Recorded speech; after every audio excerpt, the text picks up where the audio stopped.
because of medical, social, and technical advances, we are forced to alter our traditional values, morals, and ways of life. Things that were fiction only months ago are fact today and history tomorrow. The speed of these transitions can sometimes confuse us and leave gaps in our knowledge. We hope that this program will give you a brief insight into our rapidly changing world and to understand that today, the only thing constant is change.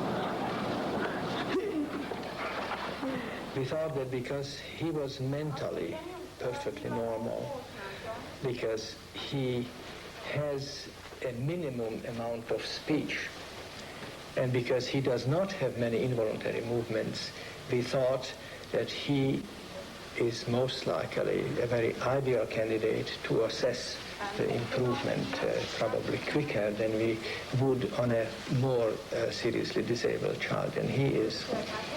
I would certainly expect improvement of his muscle tone, which is considerably increased. I would expect a significant decrease of his involuntary movements.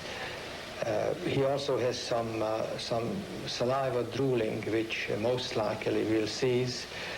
And if everything improves, it is quite possible that his speech ultimately will improve. He has some speech.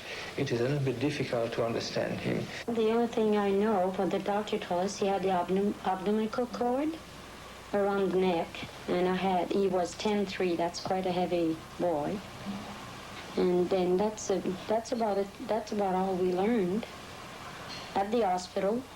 But John was in the incubator, even though he was quite a big boy, but he had a very hard time breathing.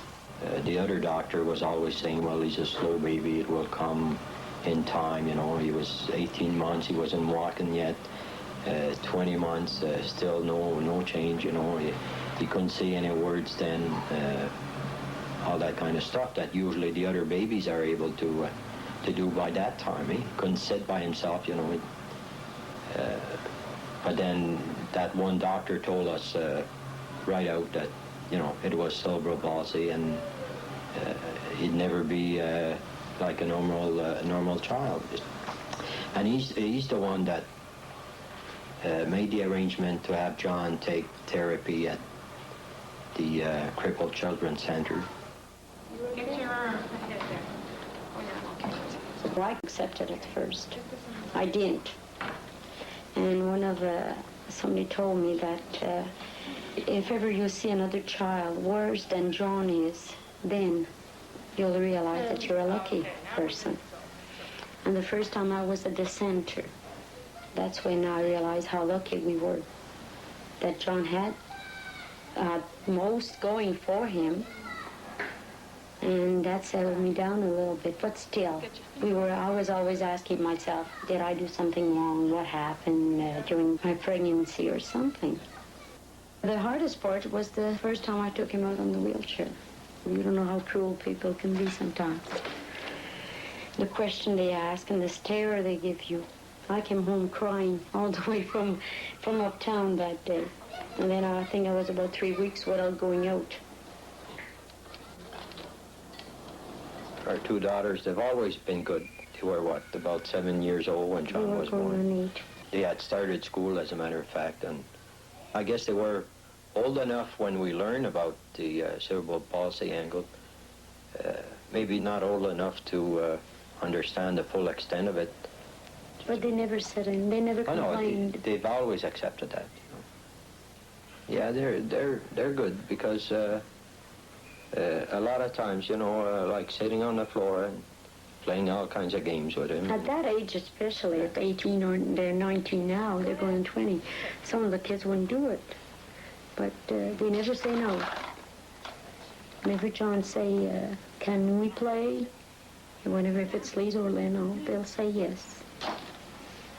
So, he is spoiled in a way. That's an error we made. Well, when he it's was not an young. error. What Well, else we can you call do? him our special child, and he was special. To never a point, I think. We first heard of this new operation from Dr. Ivan sometime in February, I believe. He mentioned it as a possibility. He wasn't sure if it was a good thing. He told us he was going to a convention in San Francisco, I believe, in the next few months, and that he would get all the information on it, that he wouldn't touch it before he knew everything there was to know about it. And not too long after that, we had another appointment with Dr. Ivan, and that's when he told us that, they were going to start doing it in Ottawa, and John was one of the candidates that he had in mind. And he had given us a tentative date at that time. And, well, since then, things have been happening, and it seems now it's going to be a reality. We're getting to know mostly everybody that's going to take part in it. We've met some of the people, the doctors we know, and they've explained very well the procedures, and Dr. Ivan gave us some literature to read about the pacemaker.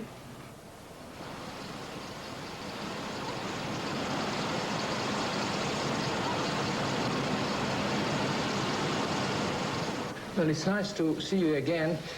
The reason for this meeting was to explain to you a few things about the equipment, the implantable part, the stimulator, etc., because last time when we were discussing the matter, we didn't have these things on hand.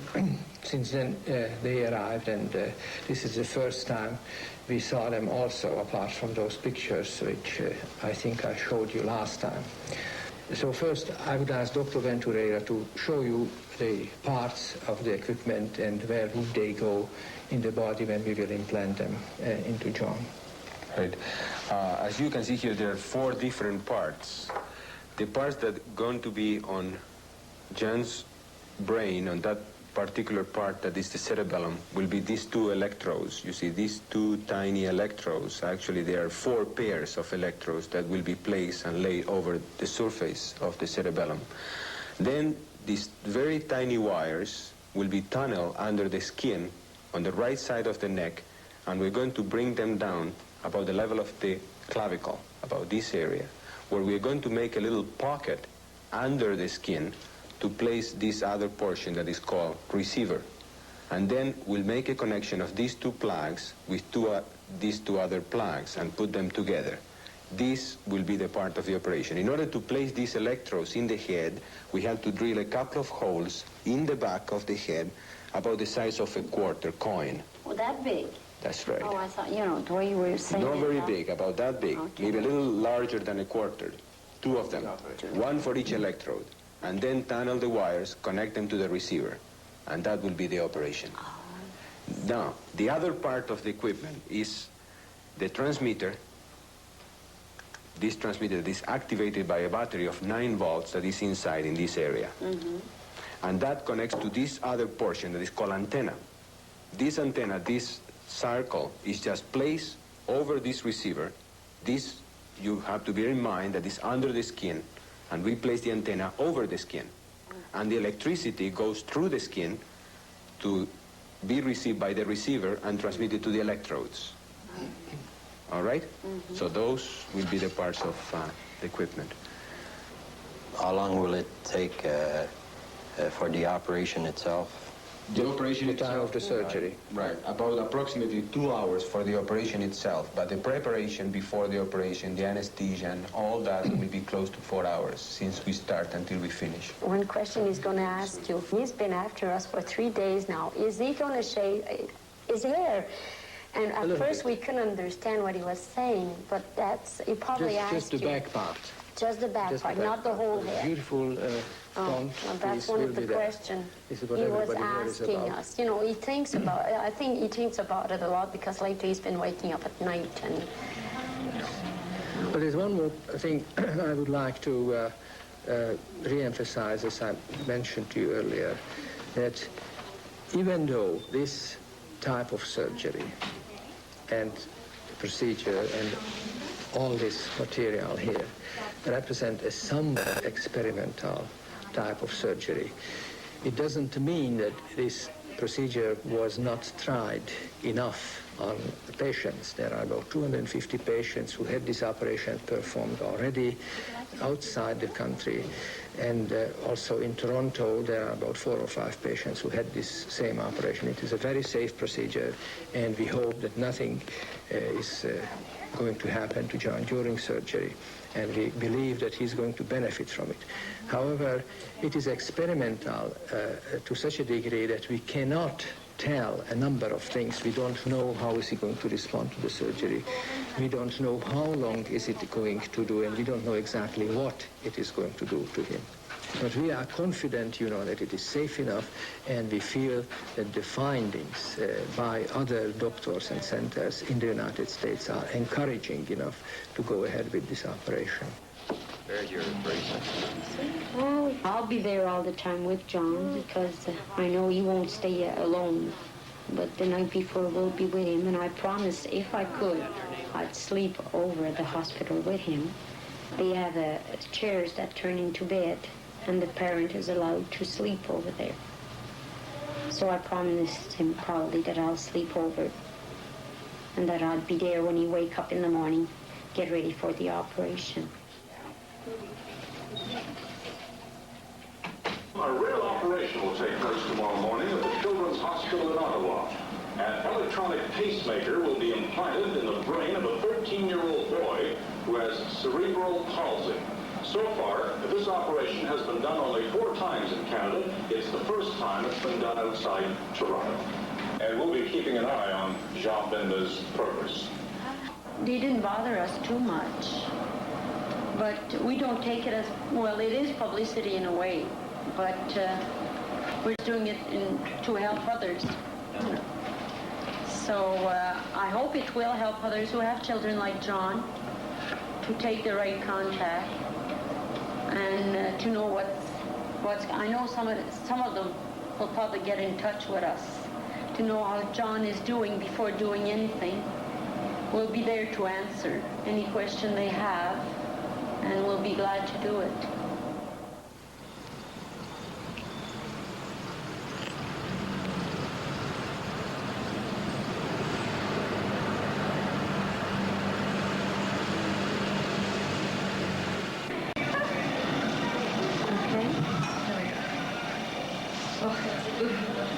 Did you swallow it? Oh yeah, it's gone. It's gone? It tastes good. I can tell by the face it's making. Yeah. It's gone down the gully. Here we go. Push right. Okay, push right. Press on that down. Push right. We couldn't sleep.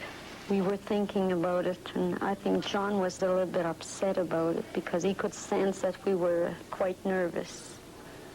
But I think we slept 2 hours. If we did sleep, I know Bob didn't sleep at home. I don't even know if he went to bed or not. I know I read for a while, and then the nurses was coming in to check John most of the time. But I didn't get enough sleep.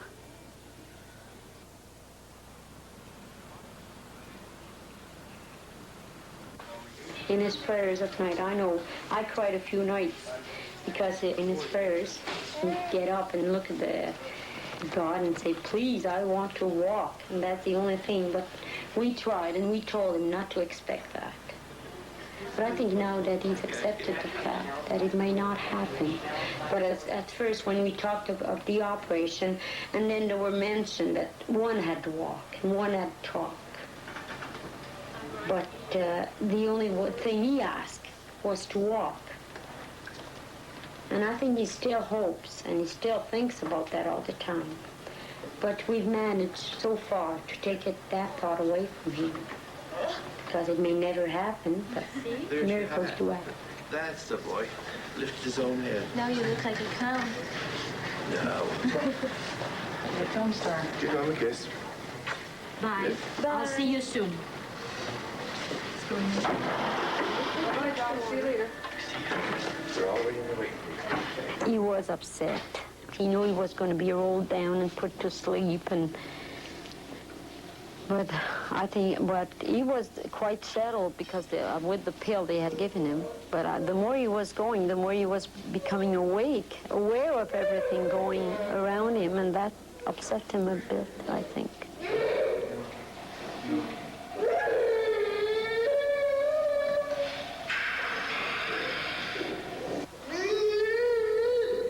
I haven't seen anybody doing this procedure, and when one does operation the first time, whatever operation it is which you didn't see done by somebody else, then you of course worry a little bit whether you are going to succeed or not, and what difficulties you might find which you did not anticipate from your reading.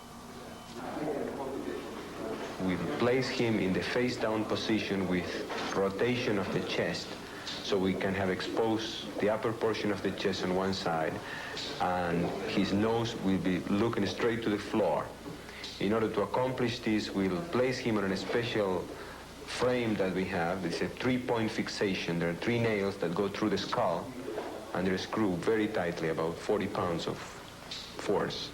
And he will be very tightly placed in the operating table. And then the incision is going to be marked, the skin will be prepped in a routine fashion, and then we'll put the operating drapes after we are ready to be in the operating room after scrubbing for several minutes.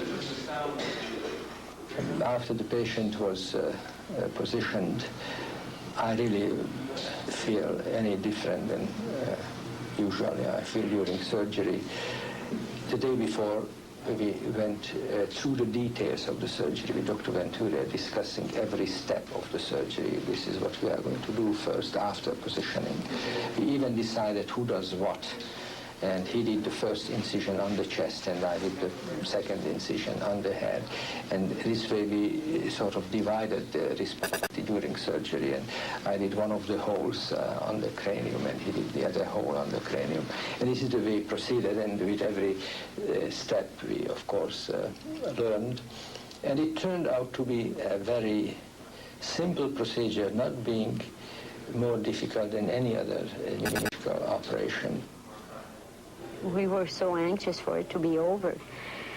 Although they said that nothing negative or could happen, but operation is still an operation. Surgery, anything can happen. And when you cut and open, you don't know what to expect. Although we knew there was a wonderful team of doctors, but anything could have happened. And that was a long time to wait. I think the total time from opening the skin until the skin was closed was probably 2 hours and 20 minutes, something of this order. And of course, one thinks during surgery, particularly during the relaxed times, how to do and what will happen when you turn on the stimulator. We were wondering if everything would be in place. They were putting it in, but the setting of the pacemaker, would it go in right? Would it have to be done over, or would it set all right? Because with John moving, we didn't know what could happen with the electrodes, if they would stay in place or if they'd move. It was a great help for us that Mr. Peterson was here from New York, who is an engineer. He is also a physiologist and works with the company who makes the instrument. He could tell us whether the positioning of the electrodes was correct or incorrect. He tested the stimulator, whether the current flow from the stimulator through the antenna, the internal antenna, to the electrodes was occurring correctly.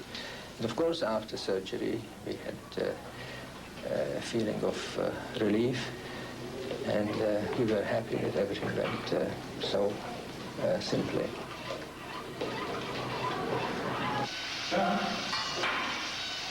Hi, John. John. Open your eyes. That's good. Hi, John.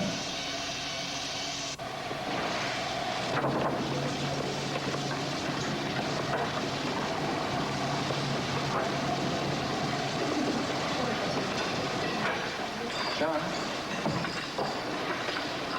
John. That's it. Open your eyes. Fluids are right on. He's fine. He's stable. Blood pressure's right around 110. Swings up to 130.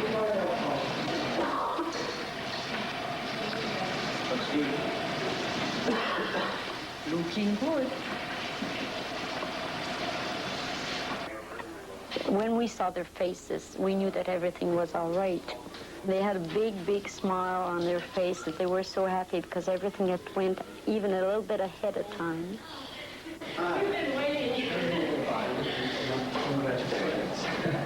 Everything went fine. Oh, good. Yeah, that's your first. Thank you very much. Okay. All right. Okay, bye. Bye. I think that took a little bit of stress out from us because the danger period was over, I think.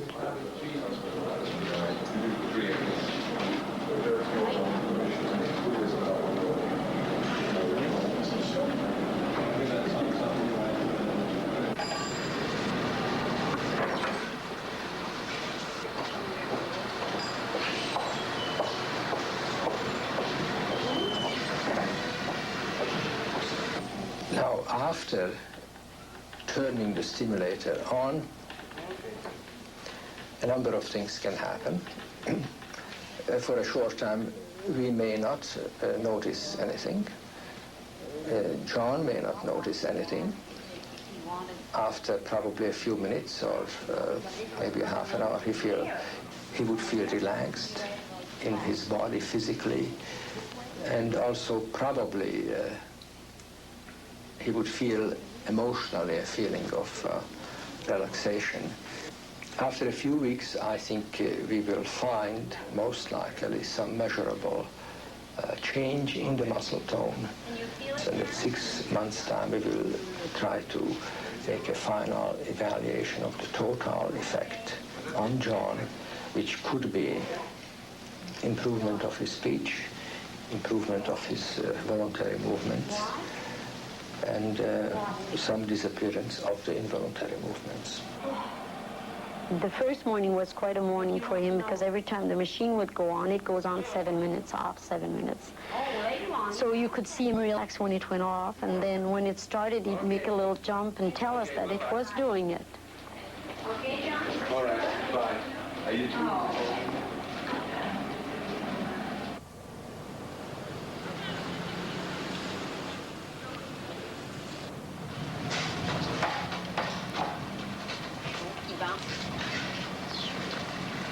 Take a deep breath, John. You're out. That's the only words in his mouth. Home, home. And I think he would have gone out the day after the operation if you'd let him. I'm glad to be going home and take him home. I think he'll settle down more. He's quite nervous here. He doesn't like hospitals, first of all. So I think the anxiety hasn't left us because there's still the unexpected. We don't know what's going to come, how it's going to happen, when it's going to happen. We just have to go day by day and see the changes gradually happen.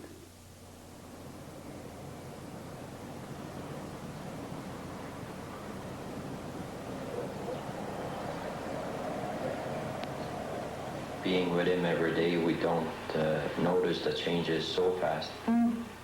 People that didn't see him so often, they would mention changes that, you know, had happened, and then we realized that it was true.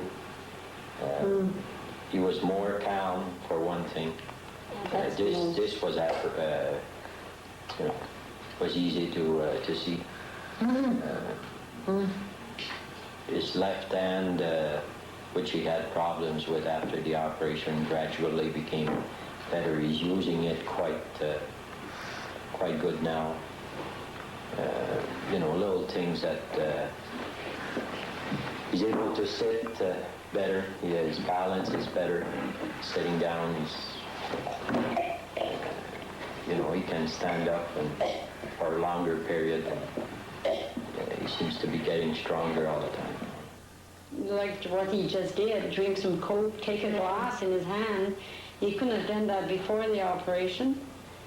And eating his cereals in the morning, I can eat my own, and he can eat his by himself with a spoon. He never did handle a spoon before. Everything had to be cut that he could eat with a fork. And but he's happy now. And now that he can sit in a chair, he's quiet. That's wonderful. For him it is, I think. For us too, because now he can sit with us at the table. As far as walking is concerned, before we made him walk quite a bit, but he used to step on his toes all the time, and his heel wouldn't go on the floor properly. But now it does. He walks very, very well.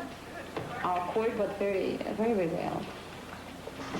Although we try to make him understand before the operation not to expect too much out of it. I think he was still expecting to be able to get out the door and start running down the street and stuff like that, and I think he was a little bit disappointed. John has a big year coming up, at least the first 6 months, when they say the results should be showing more, but the work will be mostly on his part. But he will be having regular school classes, and with speech therapy, physio, occupational therapy, all what he had last year, but it will be more work on his part this year, because they're going to make him do what he couldn't do before, or try new things. That's what the doctor wants him to do, try new things. Not what he could do before, but what he might do if he tried. Thank you. What do you hope, John, that will happen with your operation? What do you want most of all?